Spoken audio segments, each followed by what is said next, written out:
Du startest ins neue Jahr mit einer Herzensentscheidung und eröffnest in Hart deinen eigenen Secondhand-Shop.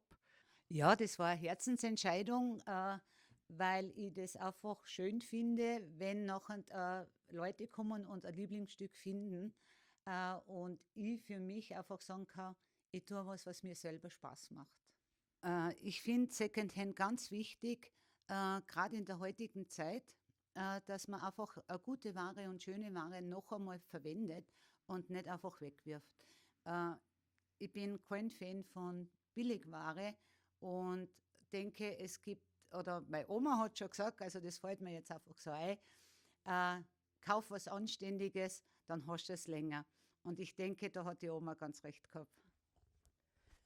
Du hast vorher gesagt, früher hat es dich noch genervt, um die Sachen von deinen Verwandten anziehen zu müssen als Kind. Was hat sich da geändert? Wie bist du zu der Veränderung im Denken gekommen?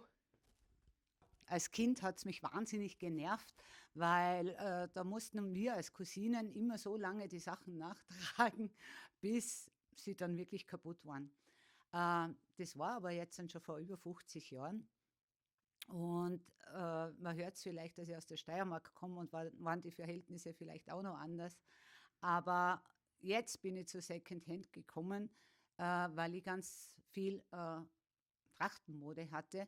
Und da habe ich dann die Corinne entdeckt und so bin ich zu Secondhand gekommen und finde, es gibt einen wahnsinnigen äh, Hype auf das. Und für mich ist es wichtig, dass man sagen kann, es gibt einen Sinn, es weiter zu verwenden. Woher nimmst du deine Ware? Ich kriege die Ware von Bekannten und Freunden und Kundinnen, die das Geschäft schon vorher gekannt haben. Und ich muss sagen, ich bin wirklich dankbar für das, dass so viele mir jetzt was gebracht haben zum Start. Und oder ich hoffe natürlich auch, dass ich vieles von den Sachen verkaufen werde. Und davon bekommen dann die Kundinnen, die Ware gebracht haben, 50%. Da hinten sieht man einen Eingang und ein rotes Schild zu einem Schnäppchenmarkt. Was bedeutet das?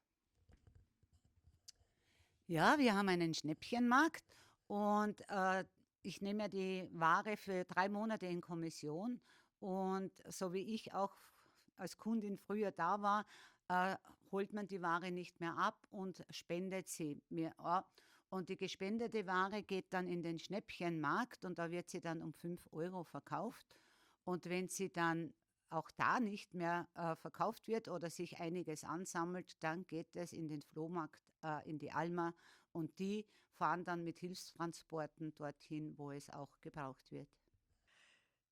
Ja, in ein paar Tagen dann geht's los, dass du eröffnest. Welche Schritte und Handgriffe musst du da hinten noch machen?